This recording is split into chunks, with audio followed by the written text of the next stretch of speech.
Welcome, friends, family, and crew. I'd like to welcome you to a basketball conversation from a Brooks point of view.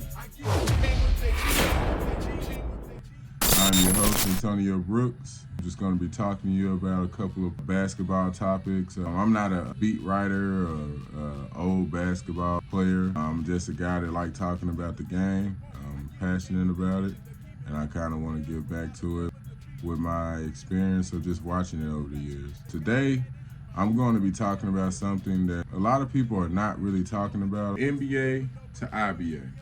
IBA meaning the International Basketball Association. It's been a widespread of international talent for the past half decade. And when you look at the stats and you look at the MVP situation and the future MVP situation, even this year's draft, it seems like it's just been a widespread of international talent that's taken over the NBA. And when you look at it from the American basketball player standpoint, it seems like the only players that's even in the same league or conversation with them are the players that's 32 and up. We're talking about Steph Curry's, James Harden's, Kevin Durant's, LeBron James that's in the conversation.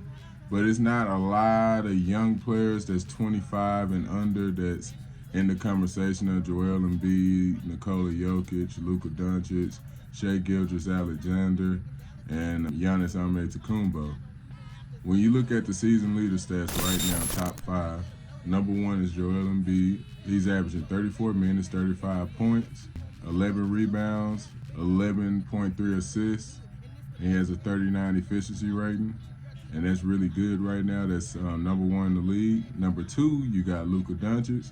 He's about 37 minutes right now, 34 points, 48% from the field, 8 rebounds, 9 assists a game, and he's at a 36 efficiency rating. Three is Giannis Antetokounmpo, 31 points, 11 rebounds, and 6 assists. Number four is Shai Gilgeous-Alexander, 34 points, 5 rebounds, and 6 assists.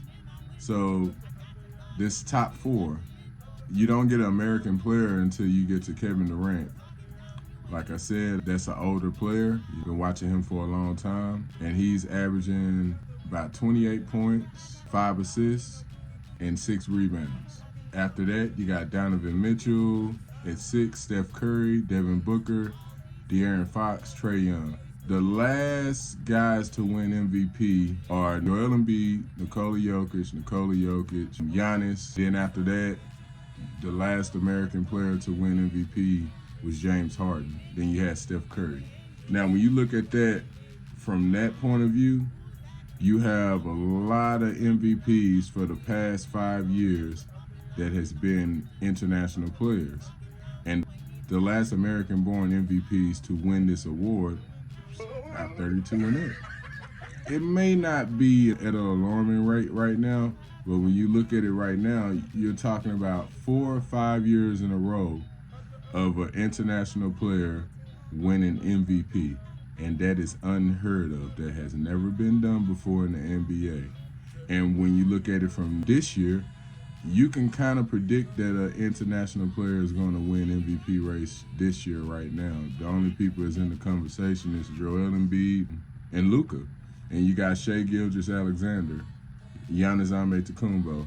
Do you see an American-born MVP in the race right now? If you do, just leave a comment. I don't see it right now. I'm looking at Donovan Mitchell, Kevin Durant, Steph Curry, Devin Booker. I would have thought Jason Tatum would be higher, but he's not. He's number 12. It's just not looking good for American players right now. And I remember growing up watching basketball, I saw a lot of errors. I saw Michael Jordan, not all of it, but most of it. I remember watching them play Reggie Miller and watching them go at it. You kind of knew at that time who was the greatest of all time. Even if you didn't like them, even if you didn't like the team, you had a different team, you knew who the greatest of all time was. Then I remember seeing Kobe. When I saw Kobe for the first time and I started watching him play, you kind of knew who the greatest of all time was. Before LeBron was even in the NBA, you was hearing about him in the conversation, people talking about him being the next guy. I'm saying that to say this. There's no guy that's in America that we're hearing about like that anymore. It's no guy that next heir, that next guy to take over the NBA. I feel like they're trying to promote it. They're trying to push it with Ja Morant. I feel like they tried to push it with Zion Williams, but it's like they had this hype. They kind of got put to the wayside with the international players. Trae Young caught wind for a little bit. He went to the Eastern Conference Finals, and then it just kind of flamed out. You got Devin Booker, but I just don't think Devin Booker is in the same conversation as Nikola Jokic, Giannis, Joel Embiid, Luka, and even Shai Gilgeous-Alexander right now, who's creeping up there, who's in the MVP conversation right now. So we're looking at a half a decade of international players that's winning MVPs, that's leading in the stats, and that's in the conversation for the top of the NBA. And when you even look at the efficiency, it's even more scary. Now, efficiency is a better stat than just stat leading. Efficiency is the people that is the most dependable in my eyes. It's not a lot of trash minutes. It's not a lot of throwing up a lot of shots. These are the guys that you can depend on to get a bucket, you can depend on to carry your team. Now, when you look at these stats, it's going to be more truth-telling. So number one right now, you got Joel Embiid. He's averaging 34 minutes a game. Per efficiency rating is 34.35, and it's top of the league. Number two, it changes up. The stat leaders, Nikola Jokic gets in this conversation. He has 34 minutes, and he has 32 efficiency. And everybody knows that Jokic is purposely not trying to win the MVP, which is why he's not in the stat leaders conversation, because he's just playing to get to the NBA championship.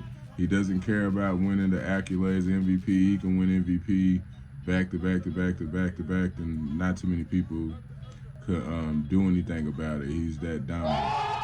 But he doesn't care about the individual awards, which is why he hasn't been playing up to get that award. But he creeps up number two in the efficiency rating. Then number three, you got Shai Gilgeous-Alexander, who has a 30.92 per efficiency rating. Then after that, you got Giannis with a 29.77 per efficiency rating. Then you got Luka Doncic, it's a 27.88 efficiency rating. Now this young guy that's American-born, I really like this guy. I think he knows how to play the game, but I don't see him surpassing any of the guys ahead of him on this list right now for his winning MVPs or winning NBA championships, and that's Tyrese Halliburton. What caught my attention with Tyrese Halliburton was Rick Carlisle. I'm a Mavs fan. I watched Rick Carlisle coach for a long time, and what I noticed about Rick Carlisle is he never trusted rookie players or young players. And not even just rookie players and young players. We're talking about Jason Kidd, Rajon Rondo. He didn't trust them to run the offense. He gave Jason Kidd the keys to the offense later, but he didn't just give it up. Rajon Rondo, y'all know how that story went, didn't give it up at all. Rajon Rondo ended up quitting in the middle of a playoff game. That was like a very sad moment for a Mavs fan. I remember watching that on TV. So when I hear that Rick Carlisle is letting Tyrese Halliburton run the offense, he's just letting the offense flow, that lets me know what type of player Tyrese Halliburton is. Maybe he can be one of those guys that get in the conversation. I know a lot of people want Ja Morant to get in that conversation. I kind of do too. I think it'll be a little bit exciting for the league if he actually got his situation together and got focused and started playing at an efficient rate. Also, Zion Williams, I think that'll be one of the guys that I'll be looking forward to.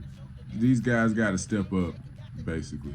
These guys got to start playing at efficient rates. I know a couple of injuries crept in for Zion and Ja Morant, suspensions and all types of stuff. Meanwhile, you got people like Joel Embiid, Nikola Jokic. I didn't even mention Wembanyama, and that guy's coming. Bruh. And that makes it even scarier to think about the 5 guys that I've already been mentioning throughout this video, and we haven't even talked about Wembanyama.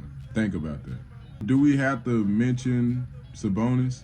I mean, almost made it to NBA championship, made it to the Western Conference Finals.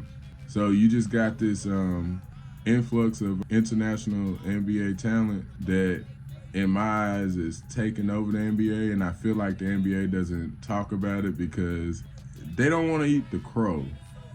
If you watch basketball, as long as I've been watching basketball, you understand that the NBA would downplay international players. Being a Mavs fan, I've heard it the most, that international players were soft. International players can't play at the NBA level. The 92 Olympics, the Dream Team, what those players were saying about the international players, and I think that's how all the NBA players felt at some point. You will hear all this talk about Dirk and how he's loved and admired. If you've been a Mavs fan like I've been a Mavs fan, you know that wasn't the case all the time. Dirk was given a soft label a lot. He had to earn a lot of his respect, and he didn't get that respect until he won a championship. He got all the talk, the downplay, and a lot of it was deserved because we lost a lot of times in the first round. You couldn't really even defend what the naysayers were saying. And when we lost to the Golden State Warriors in the first round, we really couldn't say anything. But I'm glad that Dirk bounced back and got the championship, and he really made it okay for a lot of these international players to where they don't have to get that slack anymore. The soft calls, those type of stereotypes. But now I think it's coming back. I think it's now at a point to where the NBA, they're still in that mode. Even when you listen to some of these podcasts, the guys that do the podcast that played basketball, it seems like they're still in that mode to where they don't want to give these international players the credit that they deserve. They're still talking about Steph Curry. They're still talking about Kevin Durant, Ja Morant. I'm not a Nuggets fan, but Nikola Jokic, his dominance should be talked about a lot more. Think about it like this. If an American-born player came in, won 2 MVPs back-to-back, and then won an NBA championship, and could have won 3 MVPs, the publicity that player would get would be crazy. Think about the publicity Steph Curry got when he won 2 MVPs. Is Nikola Jokic getting that same kind of publicity? I don't think so. I don't think he's getting the same kind of light. I don't think a lot of people even know who Nikola Jokic is. And it's not that he's not exciting. He's not an athlete, but he's make flashy plays. He has an exciting team. They play at a good pace. I don't get it. I watched Luka Doncic go 73 points, the most I've seen since Kobe. You turn on the TV and they talking about no defense. I don't get that. Like, if you want to talk about no defense, talk about the whole NBA. You know defense is not getting played like it used to. So you're going to pick and choose when greatness should be glorified. Joel Embiid scored 70 points and it was a parade. The media put that in the right light. So I don't understand the downplay.